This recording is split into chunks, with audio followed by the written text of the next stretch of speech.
right, good morning, good afternoon, and good evening. So, today I'm going to be going over the TV show episode analysis. You're going to notice there are two parts to it. The first part is you're going to tell me what TV show you want to do and include the 8 vocabulary words. But in order to do that, you actually have to understand what is this essay about. So I've actually put it up already for week 3. It's a bit ahead of time for the actual due date for the essay, but I put it there so you know how are you going to figure out which episode you're going to do if you don't know what the assignment is. So I give that to you first. That being the case, I'm going to go over the actual essay first, and then I'll talk about the very first assignment you'll be doing in regards to it. So as a note taker, I like to print things and highlight it and address it. I'll be doing the same with looking up here at my computer screen. So go with me here. Okay, so the idea here, this little TV episode, is I want you to use concepts and vocabulary from chapters 2 and chapters 3. Okay, so if you haven't already read 3, you got to get there before you can actually do this assignment, okay? So the idea here is we're going to be looking at morals, values, ethics, and reality assumptions to explore and analyze an issue identified in a TV episode. So you've probably seen these many a times. You're watching a show and going, that's unethical, or why would they do that, or that's whatever, however you interact with your television shows. I don't know. I'm not watching with you, okay? So the idea here is I don't want you to do like a documentary. That's not what we're looking for. Not even really reality shows, even though technically they're not reality. Majority of them are scripted. We get that. Or manipulated, whatever. What we really want to do is actually look at something more where they wrote the script about the entire episode. And you want something with a plot, where you've got this conflict that leads to a decision or a climax, and then there's a resolution, okay? So in this, I want you to write a minimum of 4 sources. Okay, I'm going to tell you which sources to use to help you out a little bit there. 4 sources that make an argument about the issue that you choose. So the TV show, you're going to tell me which one you're going to do, and you're going to tell me the actual issue that's going on within that episode, okay? I'll give you an example a little bit later. It's not ideal. It's simplified, but it's going to give you a general idea of what it is we're looking for within these episodes, okay? Okay, so in our other discussions, we talked about different types of arguments, and there's 4. You have the X is Y, so this is that.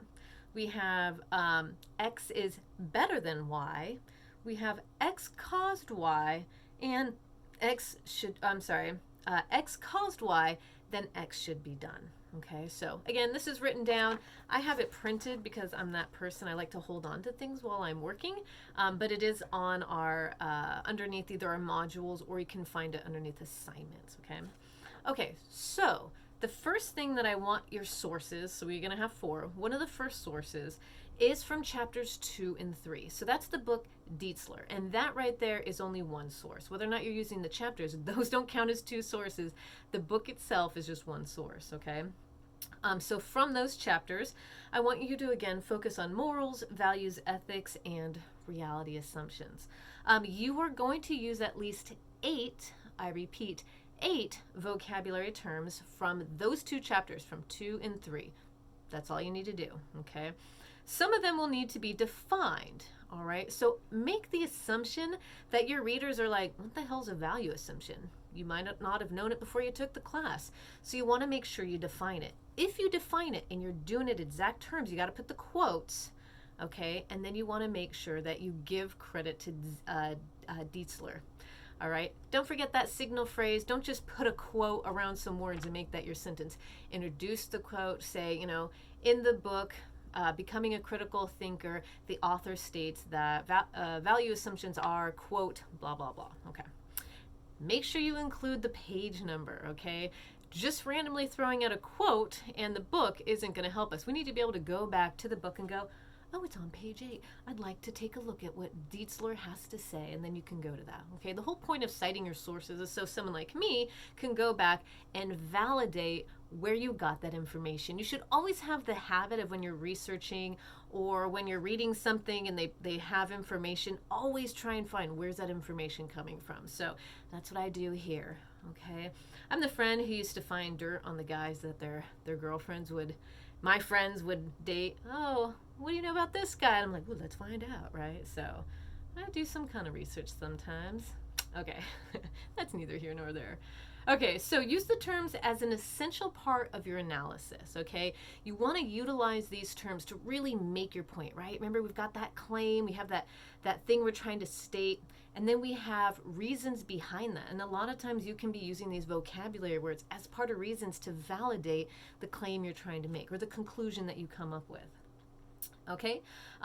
Incorrect application of the terms are going to lower your grade. Okay, so just throwing in the words and going, I don't know, I think this goes here. Don't do that. Make sure you really know the terms. And don't avoid terms because you're not quite sure. Research the term, look it up in the book, go through and see how we've used it in the lecture, how students are using it, you know, in the discussions. Really kind of make sure you push yourself a little further. So avoidance won't really help you, but try and go ahead and say, you know, I'm not really sure what this word is, but I have a feeling I could really utilize this to help validate my argument. Okay. All right. So your first one is going to be the book from Dietzler, and your second source is going to be from the TV show itself, okay? It must be on your works cited page along with the other sources. So you've got to tell me, you know, the episode is actually a source, okay? So that's something you do have to make sure you say. Otherwise, you're just talking about something. I'm like, what is this? Tell me about what this is. And you got to tell me it's this TV episode. Okay. Your third source is going to be a reliable source. Reliable. So Aunt Mabel's, you know, opinionated blog over in the corner over there is not really something that I would consider a reliable source. Okay, so I want you to really go through. The reliable sources, again, are the ones that are backing up their information. They're going to make a statement. They're going to have some research. It's all going to be backed up with data in some way. Y'all have been doing this for a while. You got to this, you know, level. You really know what a source is that's reliable. Go that route. If it seems like it's incredibly opinionated and there's nothing that actually backs it up, then maybe that's not your source, okay? It's hard. Everything's opinion out there, right? I get it. But really try hard.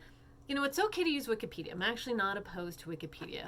In some ways, that's actually been more accurate than some of the other things that I've seen out there, which is really weird because in like 2007, I would have punched myself in the face if I ever said Wikipedia states. But now at this point, it's been gone through enough that, what the hell, go through. If you want, go for it. Some people feel uncomfortable using it. I don't know if I ever actually use Wikipedia in quoting something or sourcing, but go for it. All right. The website IMDb, if you are like me, any single time I'm like, I think I know that person in a show, I'll research them on IMDb and find out all the information and what other shows they were on. So I don't know, I research things while I'm watching TV. I'm a nerd. Anywho, so go ahead, imdb.com I think is what it is. Someone's probably going to argue me that I don't know what it is. I just search it. Go through there, and I want you to provide a couple sentences of the production information about your show, including when it aired, who directed it, who wrote the script, and who starred in it. That's all the information that you're getting. Don't use the plot summary provided from IMDb. Don't use other people's information. Use your own. Watch it. You've already watching it, obviously. Enjoy it. And then come up with your own plot summary.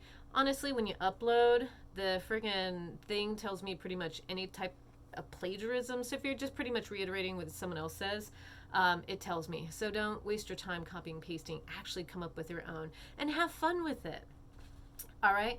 So again, in big all caps here, it's do not use sources about this show aside from IMDb. Okay. So the thing is, I don't want you to go through and use a plot summary by someone else, and it might defeat the purpose of your argument, right? So what they're summarizing versus what you would find in that story is totally different. So don't use someone else's, okay? Okay, Let's see here. Using an outside source on the episode, you know what I mean? Using someone else's plot review and everything, it will cause you to potentially fail the assignment. So we don't want to do that. Don't waste your time. Okay? All right. So our approach here. Here we go. Choose a show in which morals, values, and ethics and/or reality assumptions are an important aspect of your story.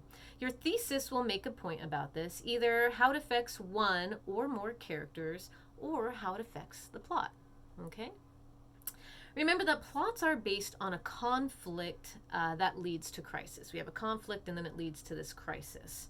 Major characters are changed by the events that happen and cause those events to change. Okay, so that conflict will lead to a crisis, which change your characters in some way, shape, or form.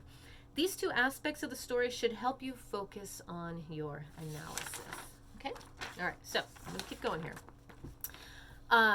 I want you to know I'm going to give you this little spot right I'm about to talk about. I'll reiterate a little bit later, but I'm going to kind of explain it here. So each one of you is going to write on a different show, something different. Okay, if I keep seeing the same show pop up and it's the same episode, I'm like, all right, guys, what's going on here? Right? I might ask you a few questions on that. Okay, so you want to do a different show, and your topic must be approved by me. Yay, authority. Yeah. Okay, so in order for you to keep going with the project, you have to give me your topic so I can say, oh, that's awesome, go ahead, go for it. Or I have to say, no, we're going to try something else. That probably won't work for you. Usually it's for your best interest that I don't just say, go ahead, and you struggle, like, why can't I figure this out? Well, we might have to pick a different episode. So using chapters 2 and 3 from the textbook Dietzler, I want you to focus your essay not just on the vocabulary, but I do want you to utilize the vocabulary. Read the content of the chapter to understand what Dietzler's really trying to say, and how Dietzler approaches these ideas that she talks about within those 2 chapters. Look through the chapter and submit your list of vocabulary words as well as your topic in advance. And that is going to be this little thing. I'm going to talk about that in a second. Don't worry, that's your very first assignment. I'm just going to finish off what the essay itself is going to need to include. Okay, so I'm going to do this, and then you get to decide what TV episode do you feel would be most adequate to really utilize what I'm looking for here, okay? So the format that I'm looking for is MLA format, okay? Obviously, it's one of the easiest, to be honest with you, in my personal opinion. Double spacing, indented paragraphs, an original title, and a works cited page, okay? Works cited, again, is a completely different page from all the others. It's its own entity, okay? Remember that. Let's see here. Again, there's a link there for MLA format if you need. If you want, again, I've got a template. I don't know if I've already put the template up on this page or not. Super easy, just like fill in the blanks. Okay, now I want you to open the essay by describing in present tense, okay, like right here and now, a scene from your TV show that illustrates the point you want to make, all right? And then make your point right away, okay? So introduce it and tell us what your point is. Always assume ignorance, that your audience has no idea what the TV show, what any of this is that you're talking about, okay? The name of the show and the episode in correct format should also appear in your introduction. I'm going to give you that in just a second, okay? So, again, I want your introduction to really kind of give us an, all right, this is what's going on. Provide a little background about the show's production using IMDb. Okay, all you need from IMDb is just that production information. Okay, now summarize the plot of the episode, again, in present tense, in no more than a few sentences, as if your reader hasn't seen it. So I don't need this huge, long, beautiful thing about summarizing the plot, just enough to kind of give us a heads up on like what it is this TV episode is about. Okay, make it early in the essay, give it to us ahead of time. Don't wait to the very last part of the essay and be like, oh, by the way, this is what it's about. No, that would drive me crazy. Okay. Next, we want you to, again, make your point early on, preferably before your episode, but you want to, again, make that point, make that claim. What is it you're trying to tell us here? Where am I at? Your point can be about the episode or society in general. So the main point of it, again, society, what societal norms, prima facie values might we have that conflict with this? I don't know, you're going to have to tell me. All right, so it will use a concept from chapter 2 or 3, and I want you to avoid fallacies. Okay. All right, so again, when we say avoid fallacies, I want your point to avoid fallacious statements too. Okay, bring in the textbook chapter, make it clear. All right, you want to introduce it with the correct title formatting and a signal phrase, and then use vocabulary words from the chapter throughout the essay. So again, signal phrase is you're introducing the quote. You don't just throw something at us and make a statement without introducing where this information is coming from, right? In the book, Becoming a Critical Thinker by, Sherry Dietzler, she states that blah, blah, blah. Okay, so you want to introduce this quote or information that you're trying to give to us. Let's see here.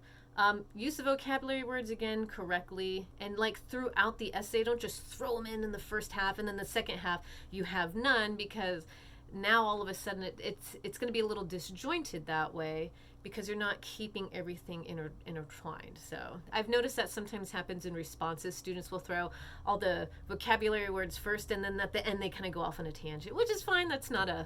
I don't pick on you for that. I get that totally. So keep that in mind, and we'll be looking for that in the essay, just to kind of keep you a little on track there.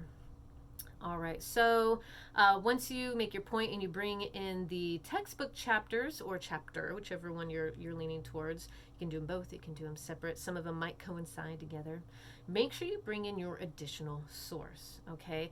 Again, you've got your claim, you've got your reasons and your backings, and that additional source is going to even add more to than just Dietzler. You're going to have a bit more that really backs up the main point you're trying to make here, okay? The idea behind that additional source is to help provide understanding of the plot topic, okay? Now, make sure, next point here, don't use I or you. Don't do that. Just do third person. And the reason why I do that, and if any of you have had my English 2 class, I hate I think that blah, blah, blah. No, we're not. We're thinking critically, but we're not using that. Well, I think they're saying this. They either are or they are not. So that's when you say, Dietzler says da da da da. And how do you know she's saying it? Because it's freaking quoted in the book. Ding. Okay, same thing with using any other sources. No I thinks, no I's, no you's. We're not doing that in this. This is going to be like a straight informational essay, right? We're giving an argument not based on opinion. We're basing it off the research that we're doing, okay?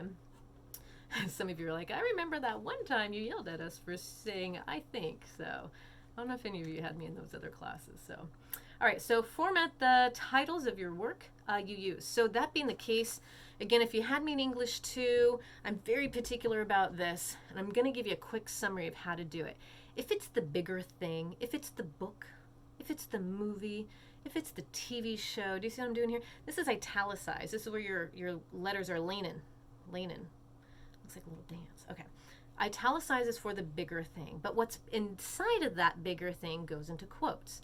Let me explain. So if you're talking about a book, but you're going to reference a chapter, see, here's the book, but the chapter inside will be in quotes, okay? So again, the whole book is Becoming a Critical Thinker, and then chapter 2, or if there's a name to the chapters, I don't know, I haven't checked, but there might be names to chapters, you'd put those in quotes, all right? So if you're talking about a TV show, we have Seinfeld as the TV show, but the episode is going to be called The Gymnast, sorry, right? So TV show, and then this is the actual episode that we're going to be doing.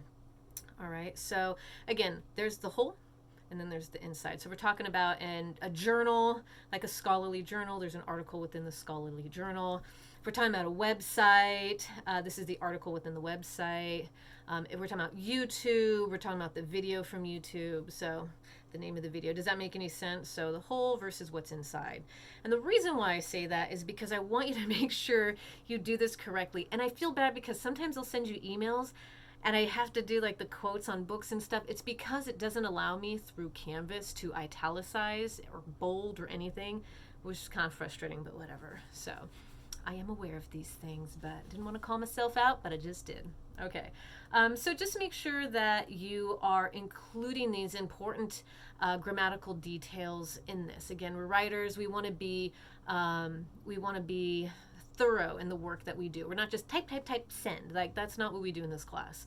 Especially because this is an English 11 class, and this guy sent you to the next dimension, right? We're going to Chico State, we're going to Berkeley, y'all are just going off somewhere. So make sure you utilize those skills now, so when you go to another another college, they're going to be expecting that of you. And I'm trying to give you as much as I can. Take it, use it. Okay? All right, so also make sure that you establish the authority of the people who are you're getting information from. So when we talk about Sherry Dietzler, you really want to validate, who is she? Sherry Dietzler is, the author of Becoming a Critical Thinker, right? So she's now an author of a book. And the book is the same thing that we're utilizing, right? If for some reason you want, I think she's got about the author on XV, on X and I. There's a few things in here if you want to look a little more and utilize some of that to validate the reason why you're using her as a source. You can do that too. Her as an author can be enough. When you're doing your other sources, whether it's IMDb, again, you want to make an authority out of these people of why are they the source that you're using. Again, if you're using that other source, whatever it might be, if you were to say, well, my uncle's cousin Sarah has this blog and I used her, and she has no reasoning behind her opinion, she's probably not the best person to use. So again, give authority to who your sources are. Habits to get into as you write and move forward. So, okay. That being the case, again, make sure you use signal phrase anytime you introduce a quote, anytime you paraphrase, anytime you use a fact or any source. By the way, if you're using a fact, it's still considered a source. Find it, put in there. Unless it's like something we all know, like Columbus. Oh, actually, let me rephrase that. Columbus actually never landed on North America proper. It was always South America. But if you were to use, a common statement like, Columbus sailed the ocean blue in 1492, we all know that. You don't have to quote that. But if you're going to use a fact like, something very specific like, this is totally not a true statement. This is just an example of something.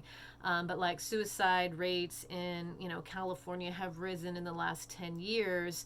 That's not something everyone knows. You'd have to find your source and state where that came from. Okay. So especially statistics, any type of statistics or things like that.